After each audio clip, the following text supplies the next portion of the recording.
نحمده ونصلي على رسوله الكريم أما بعد أعوذ بالله من الشيطان الرجيم بسم الله الرحمن الرحيم ادفع بالتي هي أحسن فإذا الذي بينك وبينه عداوة كأنه ولي حميم صدق اللہ العظیم۔ معزز ناظرین کرام، ہمارے اور آپ کے آقا پیارے حبیب صلی اللہ علیہ وسلم اس دنیا میں انسانوں کے لیے اخلاق کریمانہ کا سب سے اعلیٰ پیمانہ ہے۔ جو آپ صلی اللہ علیہ وسلم کی زندگی ہے اور ان کا جو طریقہ کار ہے دنیا میں زندگی گزارنے کا، اس سے شاندار کوئی طریقہ کبھی نہیں ہو سکتا، نہ کبھی ہوا۔ اللہ تعالیٰ نے ارشاد فرمایا اِنَّكَ لَعَلَىٰ خُلُقٍ عَظِيمٍ، کہ آپ اخلاق کریمانہ کے عظیم ترین معیار پر ہیں۔ چنانچہ آپ صلی اللہ علیہ وسلم تمام کائنات کے لیے نمونہ ہیں۔ لَقَدْ كَانَ لَكُمْ فِي رَسُولِ اللَّهِ أُسْوَةٌ حَسَنَةٌ۔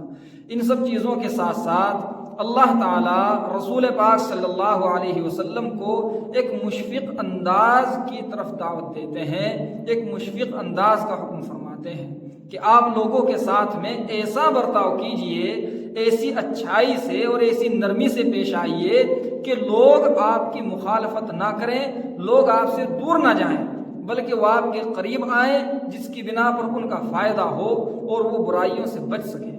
اللہ تعالیٰ نے ارشاد فرمایا ادفع باللتی ہی احسن فاذا الذی بینک وبینہ عداوۃ کأنہ ولی حمیم، کہ آپ کسی کے بھی سوال میں، چاہے اس کا وہ سوال بدخوئی کے طور پر ہو، بد اندازی کے طور پر ہو، آپ اس کو جواب دیجئے ایسے طریقے پر کہ جس سے بہتر کوئی طریقہ ہو ہی نہ سکے، جیسا کہ رسول اکرم صلی اللہ علیہ وسلم کی پوری زندگی اس چیز کا مظہر ہے۔ آپ صلی اللہ علیہ وسلم نے اس چیز کو ثابت کیا۔ بہت سے لوگوں نے رسول اکرم صلی اللہ علیہ وسلم کا محض امتحان لینے کے لیے بد اخلاقی کا برتاؤ کیا، تو آپ صلی اللہ علیہ وسلم نے ان کے ساتھ میں حسن اخلاقی کا ہی برتاؤ کیا ہے، اور ایسا برتاؤ کیا کہ انہوں نے کبھی دنیا میں ایسا برتاؤ اپنے ساتھ کسی اور کو کرتے ہوئے نہیں دیکھا ہے۔ ایسا رسول پاک صلی اللہ علیہ وسلم معاملہ اور برتاؤ فرمایا کرتے تھے۔ چنانچہ اللہ تعالیٰ نے فرمایا اِنَّكَ لَعَلَىٰ خُلُقٍ عَظِيمٍ، اور آپ صلی اللہ علیہ وسلم کے مبعوث فرمانے کا ایک مقصد رسول اکرم صلی اللہ علیہ وسلم نے یہ بھی بتایا کہ اخلاق کریمانہ کی تکمیل ہے۔ ارشاد ہوتا ہے بُعِثْتُ لِأُتَمِّمَ مَكَارِمَ الْأَخْلَاقِ، الغرض یہ جو اخلاق کریمانہ ہے یہ دراصل انسان کی طبیعت کا عکس ہے۔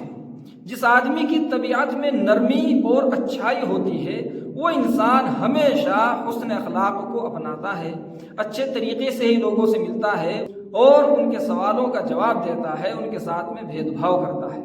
رسول اکرم صلی اللہ علیہ وسلم نے ارشاد فرمایا، مسلم شریف میں روایت ہے یہ کہ من یحرم الرفق یحرم الخیر کلہ، جس آدمی کو نرمی سے محروم کر دیا گیا، جس آدمی کی طبیعت میں نرمی نہ ہو، وہ تمام خیر سے محروم ہے، اس کے پاس کوئی بھلائی نہیں ہے، وہ انسان کسی کے لیے بھی اچھا نہیں ہو سکتا ہے۔ چنانچہ یہ جو رحم و کرم کی صفت ہے، انسان کے اندر نرمی اور برداشت اور تحمل کا معاملہ ہے، یہ بہت زیادہ ضروری ہے۔ آج کے دور میں افسوس ہوتا ہے اس بات کو دیکھ کر کہ سب سے زیادہ برداشت نہ کرنے والی قوم، سب سے زیادہ جلدی جذبات کا شکار ہو جانے والی جو قوم ہے وہ مسلمان ہیں۔ مسلمان بہت جلد جذبات میں آ جاتا ہے اور آپا کھو دیتا ہے، اور اس کے بعد میں کوئی بھی قدم اٹھاتا ہے تو پچھتانا پڑتا ہے، جس کا نہ اس کو خود کو فائدہ ہوتا، نہ اس کی قوم کو فائدہ ہوتا، اور نہ اس کے متعلقین کو کوئی فائدہ ہوتا، کیونکہ جذبات ایک نقصان دہ چیز ہے۔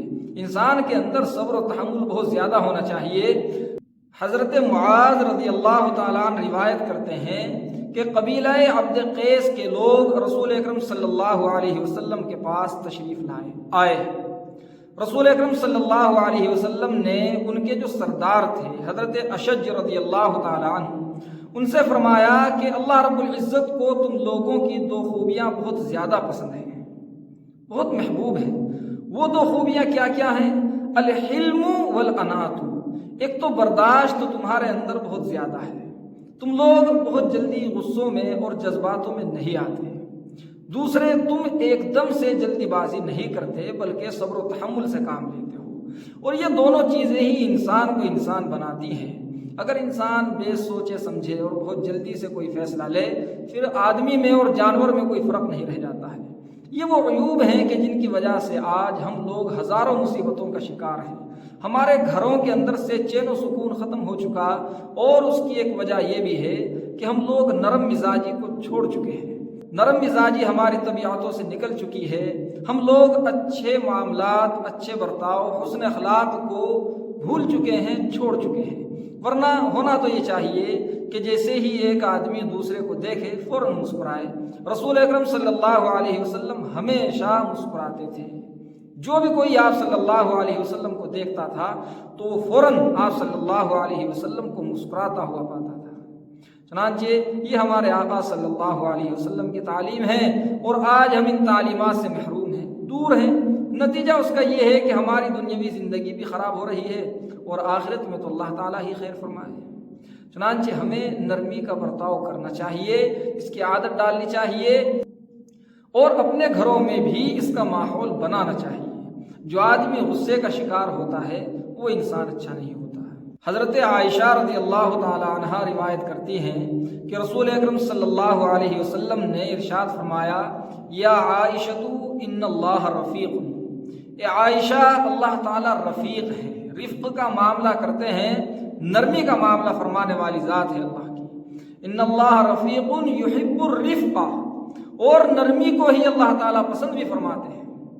نرم مزاج آدمی اللہ تعالیٰ کو بہت جلد پسند آتا ہے۔ وَيُعْطِي عَلَى الرِّفْقِ مَا لَا يُعْطِي عَلَى الْعُنْفِ، اور جو نعمتیں، جو عنایات اللہ تعالیٰ نرمی پر فرماتے ہیں وہ سختی پر عطا نہیں فرماتے ہیں۔ سخت مزاج آدمی اللہ کی رحمت سے محروم رہتا ہے، کیونکہ اس سے عموماً ظلم و زیادتی ہوتی رہتی ہے۔ ظلم و زیادتی کا وہ آدمی عادی ہو جاتا ہے۔ بلکہ آگے فرمایا صلی اللہ علیہ وسلم نے، وَلَا يُعْطِي عَلَى مَا سِوَاهُ، کہ نرمی کے علاوہ اور کسی چیز پر اللہ تعالیٰ وہ نعمتیں دیتے ہی نہیں ہیں جو نرمی پر دیتے ہیں۔ جو نرمی پر اللہ تعالیٰ کی طرف سے عنایات، بخششیں اور رحم و کرم ہوتا ہے، وہ نرمی کے علاوہ اور کسی بات پر نہیں ہوتا۔ سبھی چیزوں کی نفی کر دی، سبھی چیزوں کو منع کر دیا، تو یہ چیز ہمارے لیے بہت زیادہ غور و فکر کی ہے۔ آج ہمیں اپنے آپ کو اس چیز پر لانا چاہیے کہ ہم سختی کے مزاج کو چھوڑ دیں، نرمی کا مزاج اپنائیں، خاص طور سے اپنے گھروں میں نرمی کا برتاؤ رکھیں، اپنے بال بچوں کو وحشت میں مبتلا نہ کریں، رسول اکرم صلی اللہ تعالی علیہ وسلم کے حسن اخلاق کو دیکھیں اور ان پر عمل کریں۔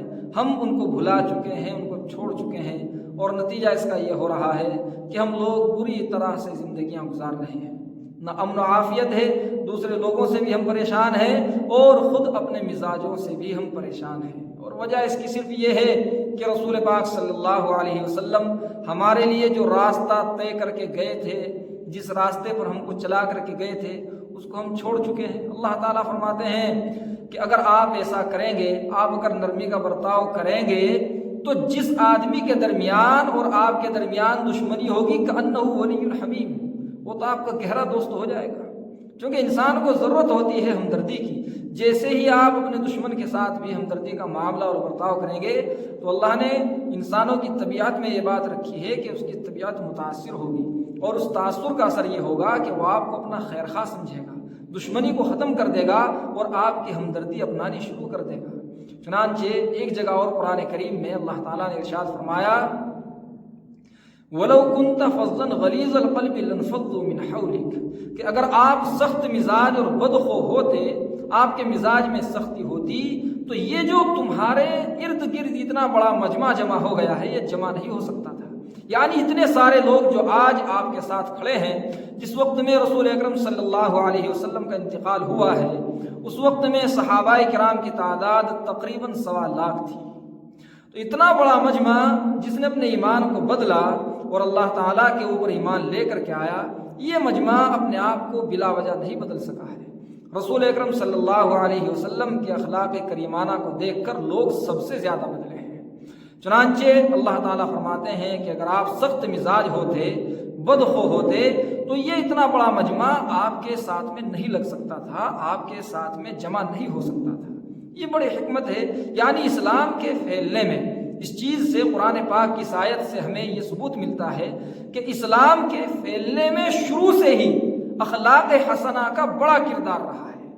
چنانچہ ہمیں نرمی کا برتاؤ بہت زیادہ اپنانا چاہیے، اس کی ہمیں عادت ڈالنی چاہیے۔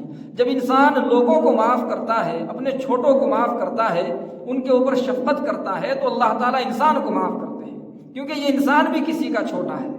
جو اس کے چھوٹے ہیں یہ ان کو معاف کرے گا تو اللہ تعالیٰ اس کو معاف کریں گے۔